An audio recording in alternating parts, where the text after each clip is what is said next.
Hello guys, katika video hii nitaonesha namna ya kutatua ile changamoto ambayo inakabili simu nyingi, hususan wale watumiaji wa WhatsApp.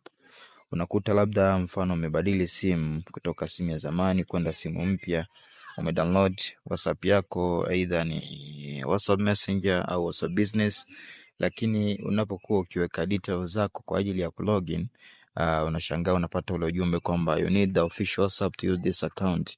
Aliyakuwa unatumia account ambayo au WhatsApp ambayo ni official. Sasa leo nitakuonesha namna ya kutatua hii changamoto, maana katika mlolongo wa video zangu ambazo nimesha upload nilionesha namna ya awali. Ziko namna kama 3. Namna ya awali ndio ile ya kutuma review kwenda WhatsApp support, ambapo wao sasa sana huwa wanaishia katika kukutumia maelekezo ya namna kupata official WhatsApp. Kwa hiyo hawakuridhishi moja kwa moja katika kupata au kutatua changamoto yako ambayo inakabili WhatsApp yako.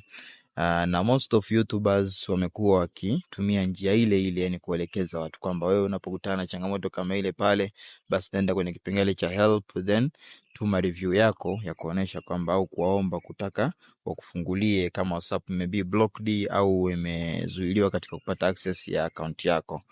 Sasa tukienda moja kwa moja katika kuangalia namna ya pili tofauti na ile ya mwanzo ambayo nisha upload. Namna ya pili ni kwamba unapokuwa katika hiyo simu ambayo unatarajia utumie WhatsApp yako, ingia katika file manager yako. Ukishaingia katika file manager, then shuka moja kwa moja kwenye kipengele cha internal storage. Baada ya internal storage, hakikisha hapa kwenye hizi documents au APKs hakuna kitu kinachoitwa GB WhatsApp, FM WhatsApp, AN WhatsApp, TM WhatsApp, yani hakikisha hamna. Na kama ipo basi jitahidi ufanye rename, yani utakandamiza kama hivi au utabonyeza hapa, then bonyeza kipengele cha rename. Baada ya hapo uta rename kwenda WhatsApp au WhatsApp Messenger au WhatsApp document, yani tofauti na GB WhatsApp au AN WhatsApp. Mimi hapa sijakuonesha kwa sababu tayari nimeshafanya hivyo na nikaona njia hii imenisaidia. Kwa hiyo nime come up na solution ya kutatua changamoto ambayo inakabili simu yako. Ukisha rename hivyo, basi jaribu kuzimark zile zote ambazo umeshazi rename, au kama haujazi rename zile zote ambazo zinaonesha kama ni GB WhatsApp, TM WhatsApp, FM WhatsApp, zimark, then baada hapo delete permanently. Ukisha delete permanently, maana kwamba hapatakuwa na any copy of some sort of an official WhatsApp katika simu yako. Ukishamaliza kuzifuta kwa huko, then we rudi kwenye home screen. Kama kuna WhatsApp ambayo ni GB WhatsApp au FM WhatsApp au TM WhatsApp, basi fanya kukandamiza. Baada ya hapo then delete. Delete, then hapo simu itakuwa haina an official WhatsApp au details zote zinahusiana na WhatsApp ambao sio rasmi. Umeona? Ukishamaliza hapo sasa wewe download application yako tena ya WhatsApp Messenger au WhatsApp Business.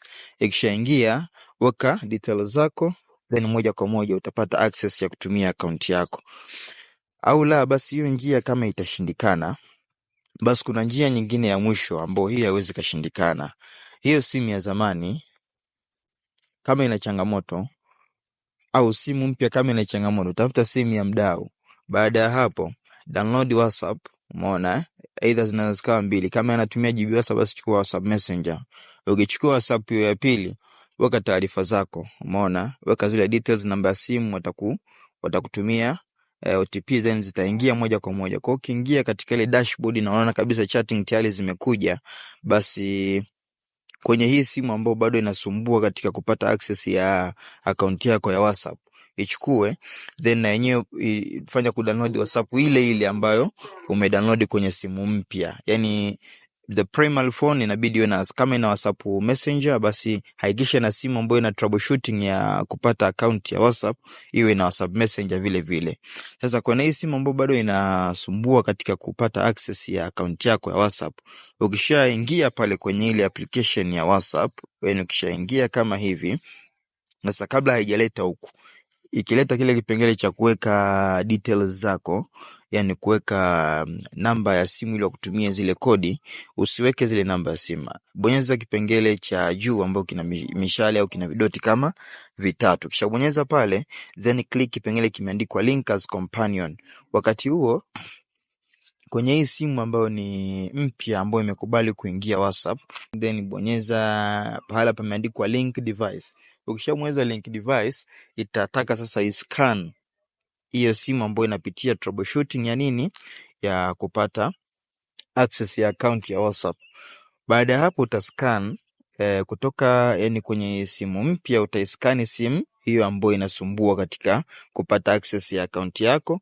Then baada ya hapo utaona ishara kama data zinabidi transferred kwenda katika simu hiyo ya zamani ambayo inasumbua. Kwa hiyo kufikia hapo utakuwa ushatatua changamoto ambayo unapitia katika WhatsApp yako, WhatsApp account yako. Umeona, kwa zile data zitakuwa zimeshaenda moja kwa moja kwenye hii simu ambayo inapitia changamoto. Kwa hiyo utakuwa unatumia WhatsApp ambao ni ya kulink. Yani umelink kutoka from the new device to the old device. Umeona?